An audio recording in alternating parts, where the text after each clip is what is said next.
And welcome to the Zoom stage now, Jean and Kory. And thank you again for joining us, and enjoy the program. And we'll come back at the end for questions. Thank you for that lovely introduction, Sam. This has been like homecoming week for me, working with both Jean and Sam. As Sam mentioned, I've known Sam for probably, I don't know, 17 years, and Jean for just shy of 2 decades. And in that time, I've come to appreciate them both as good friends. And I just want to say how lucky the Bailey Matthews Museum is to have Sam at the helm and Jean Burks as a resource. I got to know Jean when I was a graduate student in Washington, D.C., studying the history of American decorative arts.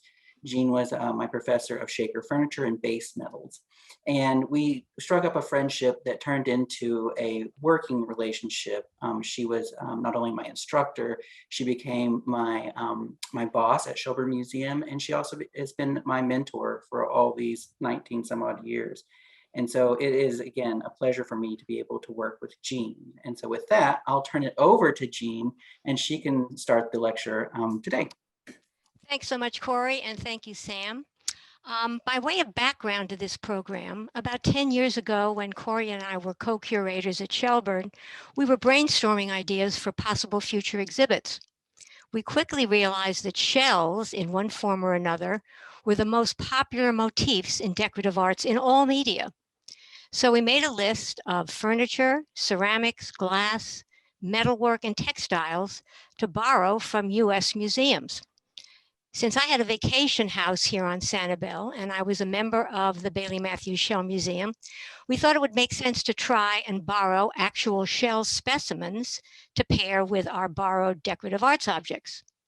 For whatever reason, the exhibit never physically materialized at Shelburne, but with the advancement in technology, today's Zoom program, Artistic Adaptations, is a virtual recreation of this shell concept. There are over 100,000 different species of shelled mollusks that have adapted to almost every habitat on Earth. The 2 largest classes of mollusks, gastropods and bivalves, have been collected, used, and admired by humans for thousands of years. They have been literally incorporated, stylistically interpreted, or scientifically rendered in fine and decorative works of art throughout the world from ancient times to the present. Both in the Greek and Roman world, spring water and natural grottos were objects of veneration and centers of the cult of nymphs. The Nymphaeum was a monument dedicated to those female deities, often decorated with geometric and figural mosaics that incorporated actual bivalve shells, like this shrine in Italy. From that wonderful classical structure encrusted with semi-precious materials and shells, we now move to this image of a painting by Johann Georg Heinz of an interior, a space that would have featured shells as works of art. They were called cabinets of curiosities. They were widely established in the 16th century. Cabinets of curiosities, or Kunstkammers, and sometimes called Wunderkammers, were collections of strange natural specimens. These cabinets, which could be anything from a single display case to an entire room stuffed with treasures, were originally inspired to gain greater understanding of man's position in the universe. As European maritime explorations opened up new empires and trading stations were established in tropical ports, the ships that returned home would bring treasures previously unknown to Europeans. Significantly, the first collections were assembled in the Low Countries, the centers of sea trade with the East and West Indies. Such curiosities were purchased by aristocracy, scholars, and the wealthy, and who formed these showcases of natural objects for their friends and learned colleagues to admire, to discuss, and to analyze. They were the precursors of today's museums, and exotic shells were among the most prized pieces in collectors' cabinets.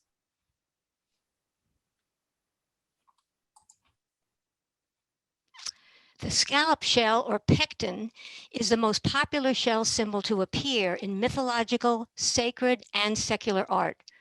It is most often shown in a stylized form.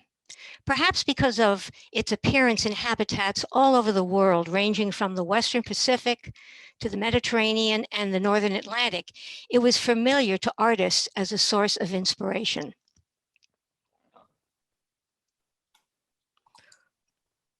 One of these myths stands out above all others, the story of the birth of Venus, who arose from the sea on a stylized scallop shell, bringing the divine gift of love and beauty into the world.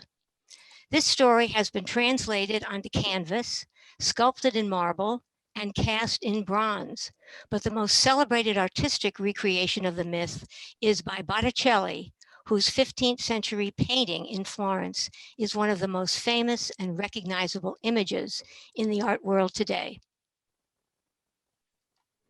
The scallop shell is also the Christian emblem of pilgrims.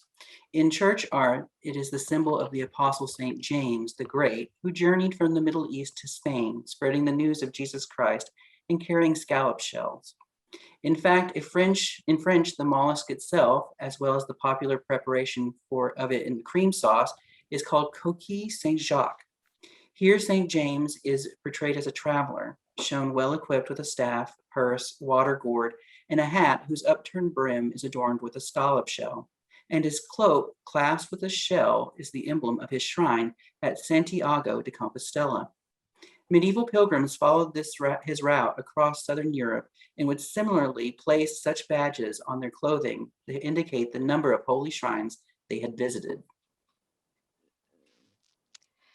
As we will see, some of the most important innovators and artists in all of Europe over the centuries used the image of a scallop in a variety of materials for many different domestic purposes. The Meissen manufactory was the most famous porcelain maker throughout the world. Comparable to the space race in the 1960s, during the 1600s, all of Europe was competing to discover how to make the much revered pure white Chinese porcelain that was first produced there in the 7th century. Obsessed with porcelain fever, the aristocracy in various countries secretly hired alchemists to come up with this elusive formula. In 1708, Augustus the Strong, Elector of Saxony, succeeded by discovering and mining kaolin, the secret ingredient in hard paste porcelain, and he established the Royal Porcelain Factory at Meissen. This table fountain is one of the largest and most complex pieces produced at Meissen about 1730. It was intended to be used for the washing of hands, an important practice in the 18th century that certainly resonates more recently with our society today. Here, Neptune carries a shell above his shoulders, and one foot rests on the head of a dolphin with a silver spigot in his mouth. A basin in the form of a large scallop sits below. The shell held by Neptune would have contained scented water that flowed through the silver spigot when pressed and was captured in the basin beneath it. Across the ocean in Philadelphia, the first commercially produced porcelain was made by the Bonin & Morris factory in colonial America. To compete with Chinese export porcelain and luxury English products that were banned for import before the Revolution, Bonin & Morris decorated their wares with underglazed blue painted motifs over bodies of soft paste porcelain, which was a low-fired mixture of white clay with sand, lime, and chalk. No kaolin in this formula. This short-lived factory operated from 1770 to 1772, produced domestic forms for the local elite, including Benjamin Franklin, and only 19 pieces survive today in the museum's collections. The form of this stand, intended to hold various sugared fruits or nuts during the dessert course of a meal, was one of the most ambitious produced by the factory. Note the stem molds were taken from life. The marine bivalves to worms were used and applied to decoration that looked like coral. One of the most interesting things about this piece, from my perspective, is that this was the most, like we said, the most ambitious piece that they produced. And at the time, it was the most expensive piece they produced. It cost somewhere around 15 shillings. Josiah Wedgwood was an English pottery designer, entrepreneur, and scientist. And in my opinion, the most important contributor to the field of decorative arts. I know I'm going out on a limb saying that, but he really was terrifically important. He invented and manufactured a variety of ceramic bodies and innovative glazes that he mass-produced and brilliantly marketed for a middle-class domestic and worldwide audience rather than the elite. What is, I think, significant about one of the things about Wedgwood is that he was looking at the bourgeoisie. He was not making incredibly expensive things only for royalty or for the aristocracy. This is only one of his many lines called agate ware. There was a tea craze in 18th century Britain because international trade brought the exotic tea leaves from China and the price dropped dramatically, making this beverage that was previously enjoyed only by the English aristocracy available to the middle class. As a result, there was a huge market for teapots of all shapes and forms. The body of this one features a molded scallop shell. However, the colors are not formed by painting on different glazes, which you might think by looking at it, but instead by welding various colored clays together. The name of the line, agate ware, is derived from the agate stone, which when sliced shows multicolored layers. Did you know that Wedgwood was an amateur conchologist? He writes in a letter dated 1778, quote, "I have got my face over a shell drawer and find myself in imminent danger of becoming a connoisseur. You can scarcely conceive the progress I have made in a month or two in the very elaborate science of shell fancying. Having arranged my whole collection in the most systematic manner and studied them with the nicest attention, I can tell you at sight distinctions that you would not understand and therefore might undervalue. But this study discloses new sources of wants, and at this particular writing, a fine addition would make me the happiest of conchologists," end quote. I think all of us shell collectors here on Sanibel can appreciate Wedgwood's desire to add unusual specimens to his personal collection. And these molded dessert plates certainly show Wedgwood's fascination with the scallop shell. From the master of 18th and 19th century English ceramics, now returning to a great master of 20th century glass. French craftsman René Lalique was the world's leading art glass designer of the Art Deco period between the 1920s and the 1930s. His opalescent glass was very popular and commercially successful, like the blue-tinged semi-opaque bowl seen here, which features milky scallop shells at its center. Moving on to furniture, 18th century English designer Matthew Locke inspired this monumental side table featuring a deeply carved and gilded scallop shell on the central apron. Across the pond in the United States, the most exquisite mahogany furniture was created in Rhode Island by the Townsend Goddard workshops in the mid-18th century. They specialized in block front construction, featuring two solid convex panels enclosing a third center concave panel showcasing scallop shells. This exotic wood was exported from Central America and the West Indies, harvested from virgin rainforests, a material which is not available today. The three-part blocked front design had absolutely no functional purpose and served as a status symbol for their wealthy owners. Block front forms include desks, chests, tables, and clocks. But this monumental workstation has 6 blocked shell panels, 3 on the doors and 3 on the fall front writing surface, showcasing the superior craftsmanship of Newport cabinet makers. This wonderful quilt was made by Velda Newman, who is an internationally recognized contemporary textile artist living in Northern California. She is best known for her large-scale painterly designs, most of which are based on her observations of nature, including shells which she has collected for years. However, her approach is different. She writes many classic works of art depict nature on a scale smaller than real life. A landscape places you in a relatively distant position, and even a still life may portray the subject at less than its actual size. I do just the opposite. I take life and amplify it. Jean, please correct me if I'm wrong, but do I spot a Junonia in this assortment of shells? I would like to think it is. However, she self-collected shells and she lives on the West Coast. So unless she made a trip to Florida, I'm not sure where she would have picked it up. Oh, good point. Did you ever wonder how the Shell Oil Company got its name and logo? Well, Dr. Leal recently related to me the unexpected history behind the name, which is as follows. In 1833, Marcus Samuel, a London antique dealer, decided to try selling Oriental seashells as well, capitalizing on their popularity in the design industry.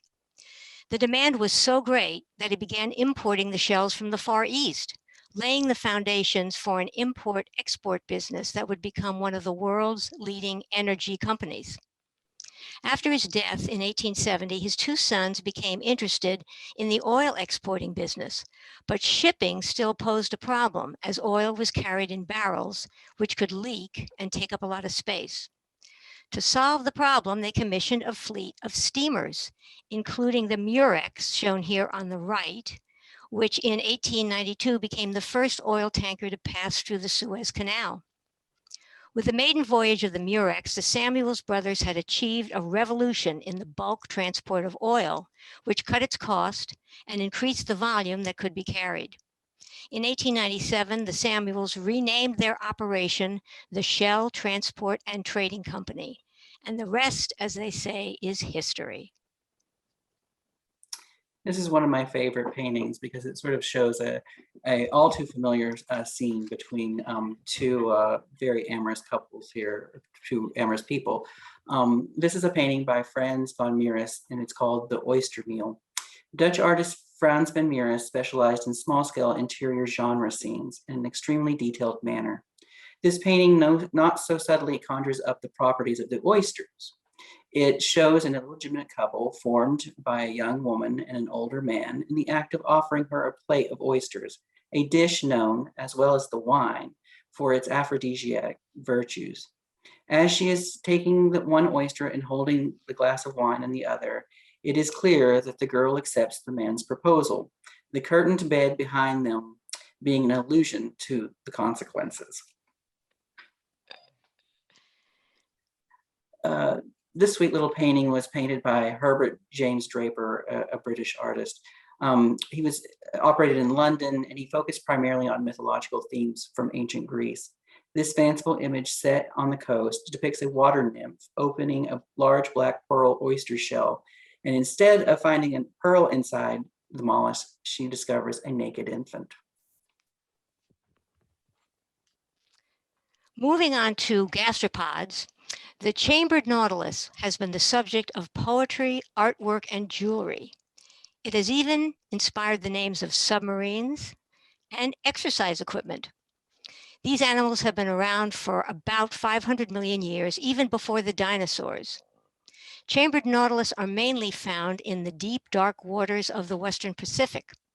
The shell of an adult contains over 30 chambers from which form as the animal grows and function like the ballast tanks of a submarine. When filled by a combination of water or gas, the animal can regulate its buoyancy up or down in the water.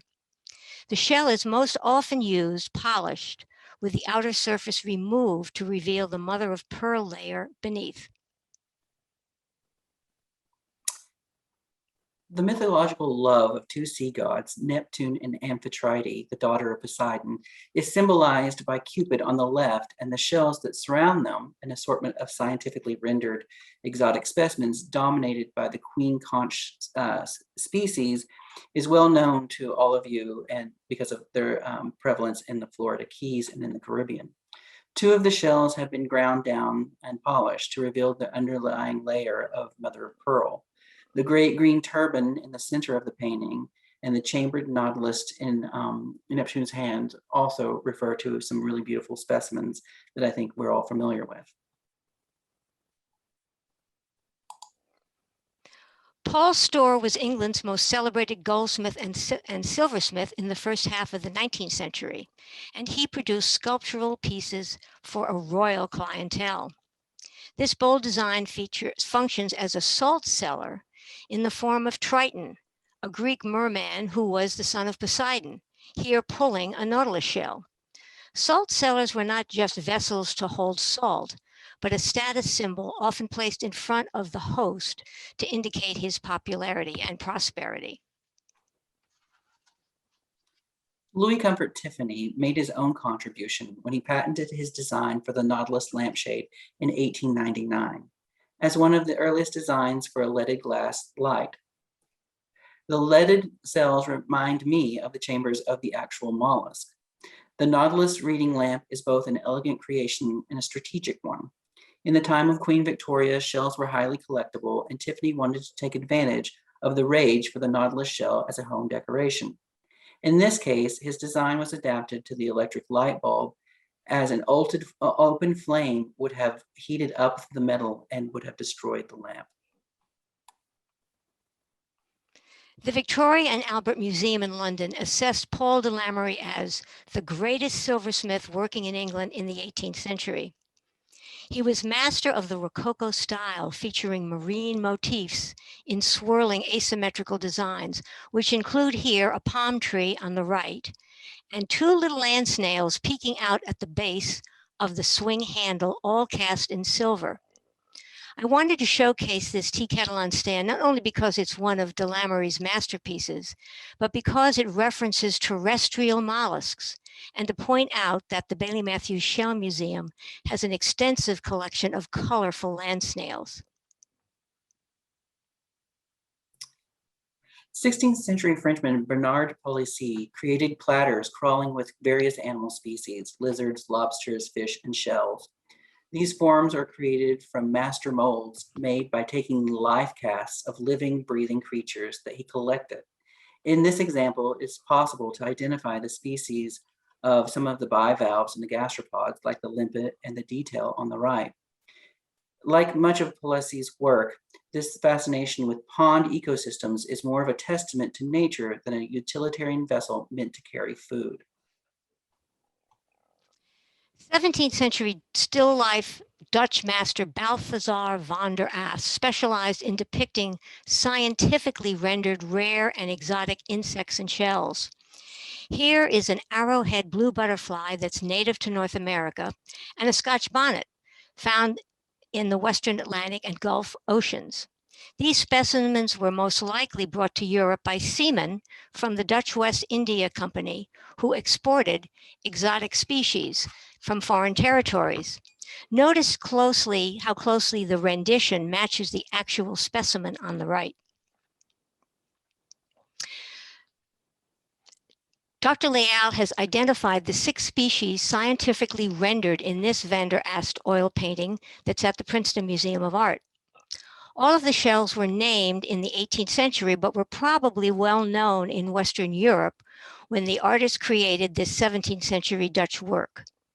Notice the widespread origins of the cowrie, the cones, and the miter shells, ranging from the Western Pacific to the Caribbean and the Gulf of Mexico, all probably brought back to Holland by the Dutch East and West India companies, where they found an eager market among a wealthy, educated clientele. That sort of brings us to the conclusion of the formal part of our presentation. But what I wanted to say to everyone tonight is that both Jean and I, we sort of picked the best pieces that we could think of that illustrated the various uses of the shells, but that doesn't encompass everything. You know, it's such a broad topic, and it includes things like you can see in this slide here, products or accessories used in personal adornment. You see the beautiful hat or fascinator that's designed to look at layers of mesh lace designed to look like layerings of shells. And on the other side, you see a beautiful dress that's made actually from seashells that was designed by the amazing, but sadly belated British designer, Alexander McQueen. This is a whole other avenue that I think Jean and I are very interested in pursuing at some point, and hopefully we'll have that opportunity to do so with you all. But we also wanted to show you other areas that we sort of neglected to talk about in any detail in this presentation, in the hopes of whetting your appetite for what could come next. Shows you the various ways that shells have been used or inspired jewelry. On one side, you see the beautiful Art Deco inspired diamond encrusted and pearl set a brooch that is owned by the Queen of England. And on the other side, you see a hilarious take on a brooch where the designer and artist, David Beadlander, has carved through the surface of the shell to reveal the mother of pearl that he has then carved to create the teeth. So he's turning these into little smiling faces, which I think is pretty cute. And finally, Jean and I sort of neglected, other than the nymphaeum, to sort of talk about the role of the shell and in architecture. It dates all the way back to classical times, as you can see here in this alcove above these columns. Most likely, I think, a Roman or a Greek temple. And on the other side, you can see how architects today are looking to shells as inspiration for these contemporary, if not futuristic, renderings of potential planned communities where the entire structure is inspired by the shape of a shell. And so with that, I think what I'm going to do is I'm going to turn it back over to Sam and Jean, and we will be around to answer any questions you may have had throughout the duration of our presentation. I hope that we have some good ones. Thank you so much, Kory and Jean. That's terrific. This image of the, Kory, did you say that I missed the rendering, the architectural rendering on the right? What is the source of that? It's a Parisian-based architectural firm that is looking at creating these sustainable environments where you can meld all of their vegetal or produce needs and weave it into the base of the structure itself. And you can see that the vegetation is growing up the outside of the shell, but is also being farmed on the interior of the opening where the operculum would probably be on the specific. That's fantastic. Well, I hope at some point in the coming months that you two can consider coming back for certainly another talk on artistic shells in other mediums as well, in addition to what you've shared with us tonight. I have a question. And please, anyone in the audience who would like to ask a question, use that chat feature along the bottom and type it in if you'd like. But I want to ask one question that one of our colleagues here asked today as we were talking about this talk and walking around the galleries, which was on the subject of sailor's valentines, something that is known as a artistic expression involving shells to many people. What do we know either about the origin of sailor's valentines or kind of how they're being treated today? Contemporary manifestations of the sailor's valentine. Jean, do you want me to take that one? Yep, you Just go stab right at ahead. it. Okay, thank you. I'll do my best. I think sailor valentines have a special place in the imaginations of people today because there's this sort of romantic association with them, right? That these were given as gifts to people that the sailors loved. They're beautiful in their renditions. They're very intricate. They're great in capturing all the specimens. I think that, there's that historical element too of recreating these long artistic traditions that I think appeals to many people. Funnily enough, I did want to include, but we sort of had to cut it because I was afraid about time. Shelburne Museum has a contemporary sailor's valentine in our collection that was made by a woman named Elizabeth Burdan. She's an amazing artist. She paints miniature portraits, and she created this beautiful sailor's valentine. And it was all about memory and loss for her, right? Like she was always sort of fascinated by the tales of people being lost at sea and the heroism of sailors. And so in the center of that sailor's valentine, she included this self-portrait that she painted of herself, and it was entitled The Drowning Woman. And in order to capture the realism of someone experiencing drowning, she asked her husband to hold her down in the bathtub while she made faces and her daughter took pictures of her as she was experiencing this, the sensation of drowning. So it's a little disturbing, but it's also probably one of my most favorite pieces in our collection today. But I don't know. I hope that sort of got to sort of why people are interested in Sailor's Valentines. Yeah. Jean, anything else you want to? Well, I find it interesting that, the museum here has Sailor Valentines, and one of the important sections of the artistic division in the Sanibel in the Sanibel Shell Show every year is Sailor's Valentines, and men and women are creating these amazing pieces to show to the public. So it's a tradition that clearly has continued into the present. Okay, so we do have a couple questions in here. We had one from June asking, is the Sydney Opera House design inspired by shells or sails? I think it was actually inspired by sails in the bay there, but they certainly look like shells, and it's a really beautiful structure that wasn't appreciated in its time. And in fact, I think the architect, I can't remember exactly what his name was. It starts with a U. I think it's Utzon or some, but don't quote me on that.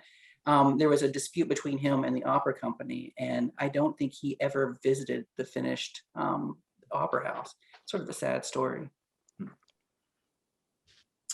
have a couple other questions from this one from, sorry, I can't see the name, but the question is, would you consider a series of presentations to expand on the categories you introduced here? Clothing, paintings, jewelry, architecture. This was fascinating. Oh, thank you. What a perfectly timed question. Yeah, that's not planted at all. Thank you. No. I think Jean and I like hearing the sound of our own voices, so I think we would totally be amenable to doing that. I don't want to speak for you, Jean. So no, I think it'd be great. Yeah, the short answer is yes. We'd love to consider it. And thank you for the question. Thank you. There's some interest, Kory, I think, in your description of the contemporary Sailor's Valentine at Shelburne Museum. Any chance you have a picture of that you could share? I do have one, and I'm happy to share it with you. I don't think I have it at hand today, but it's a really extraordinary piece. Okay. And she took micro shells and she spelled out the words. I think it was something like "Remember Me" on one half of the Sailor's Valentines. It's a two-part. Okay, so that to be I will get that to you. Is shared in a future presentation. And sure. What's the artist's name here? I will. Elizabeth Berdan, Berdann. Okay. Brilliant painter. Another question. Was it Wedgwood who had a collection of shells? Does this collection still exist?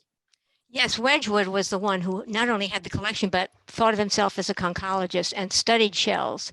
I don't know if his collection still exists, but I find it very interesting that no one asked me why I think Wedgwood is such an important person, but he was not just a designer, he was a manufacturer, he was a brilliant marketing guy, and he was a scientist. He was connected to the Darwin family. I don't know if people know that.